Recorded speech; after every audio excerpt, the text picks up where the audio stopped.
forward.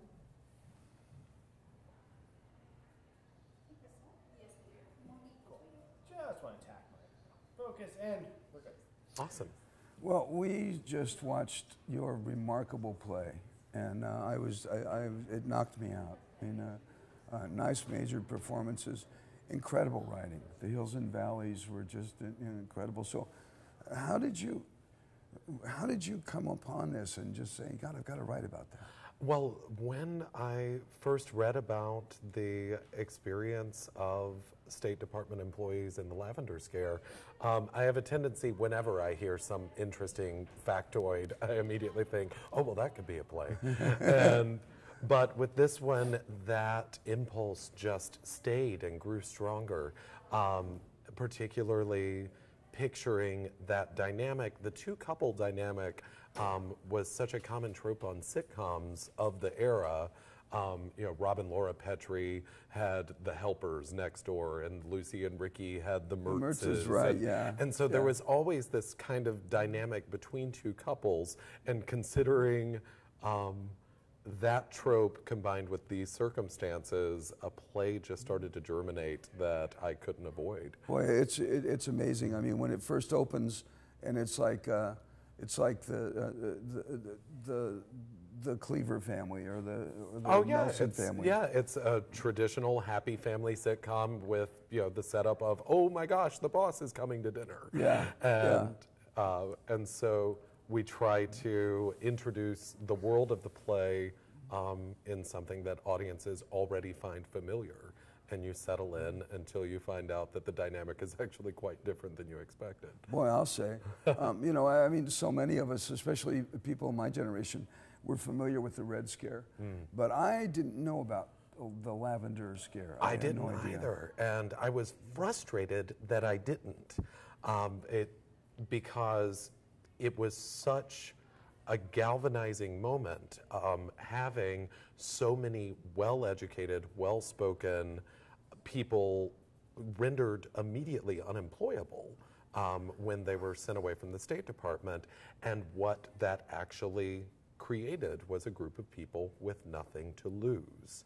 And so they no longer had anything to hide, and it was one of those beautiful moments of symmetry where someone's aggressive movement ends up paying off in the opposite direction. The State Department was trying to eliminate the threat of these perceived moral deviants, and instead it caused them to take ownership of that identity, which caused the earliest stirrings of the Mattachine Society in Washington, which was the earliest stirrings of the American gay rights movement. And and as you point out, when you give people absolutely no hope with nothing to lose, then they're going to rise up and they're going to become strong. When all you're left is yourself, then yourself has the opportunity to take on a significantly greater value. Yeah. So now the characters, the two couples, those are fictionalized, but there are, like Dean Acheson and some of the people discussed in the show, those are real people that actually were part of this. Yeah. I tried to, while the characters within the show are entirely fictional, I tried to fold in as much of the real circumstances that these people were experiencing as I could, because it really was a moment of truth being so much more fascinating than anything I could ever invent.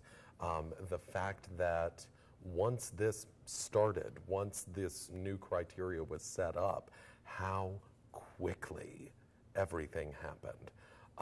And that they were losing dozens of employees daily and reporting it with glee in congressional hearings. Really? Yeah. And because it was a victory.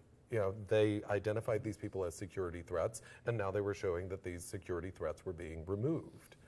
So these people went on, the people who were fired or lost their jobs or were forced to resign, what could they possibly do after that? I mean, where did they go? Who did they become? Most of them initially were taking service industry jobs, jobs that were certainly below their level of education and experience. These were, foreign translators who were now working as waitresses. My gosh. Because they were effectively unemployable. What ended up happening, and it's another one of those kind of moments of beautiful symmetry, is instead of the circumstances of everyone being deeply closeted, was sort of pitting them against each other. Once they were all in the same boat, then they could all start looking out for each other. And so they were finding jobs from people who were sympathetic to their circumstances. Oh, of course. And then, you know, it was just about this time that we had people starting to emerge, like Allen Ginsberg and the Beat movement in the Village, where it was starting to become like, well, you know, they're actually, you know, right. Yeah. Exactly. And, you know, and the important thing to remember within the Lavender Scare, and I think it's one of the key points, certainly that I try to identify in the show, is the role of women in that process, because it wasn't just homosexuals. They didn't consider lesbianism to be an authentic thing. Right. Sexual activity between men was criminalized. Sexual activity between women, you were institutionalized. You were thought of as being crazy.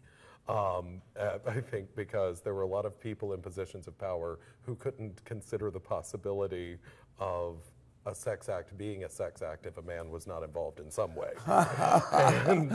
But the women who were removed from government service were usually just women with bad reputations who were seen as vulnerable to blackmail because of their own sexual expression.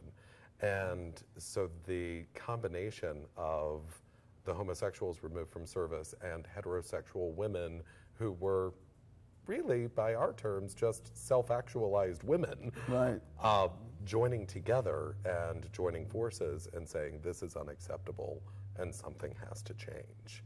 And so you find unlikely allies when you're in the battlefield. Boy, you do. Sure do.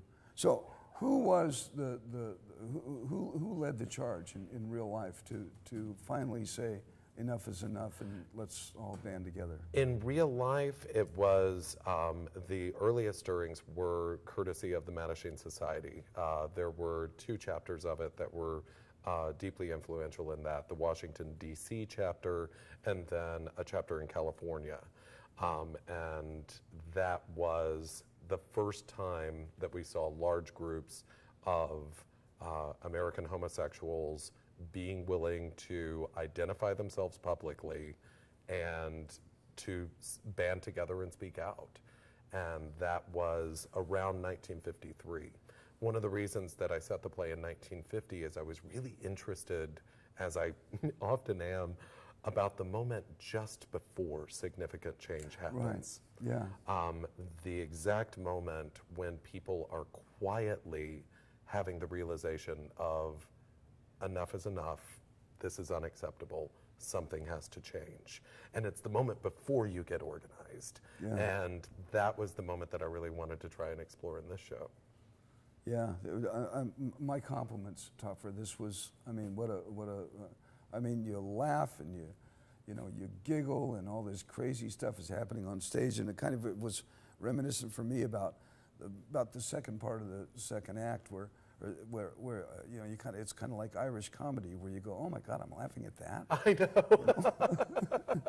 You know, just my compliments. You know, what a wonderfully crafted show. Well, I'm so delighted by their work on it, and I'm so excited that people get to see this story here. Oh, me too. Thank you. Me too. Thanks for your time. Where are you coming up from? Atlanta. Oh, cool. Yeah. And it's my first trip to Alaska. Oh, great. And a great excuse to come up. You got to come up in the summer now. Yeah, that's what everybody keeps saying. I promise I will. Well, Atlanta is like the #2 movie capital of the world now, right? Yeah, we have really become a film and television town in the last few years. Incredible. The dynamics changed significantly. Now we have people moving there from LA, which I think is hilarious. It's you may see a lot of people coming from Alaska of things because our film program here is in terrible shape. Well, come on down. Yeah, come on down. My agent's in North Carolina, actually. Well, then there you go. Yeah, We're so, just a short drive. Beverly, fix up that guest room. Thanks again, bud. Thank you. So much. Thank you. Let's drag Caleb in here. Yeah.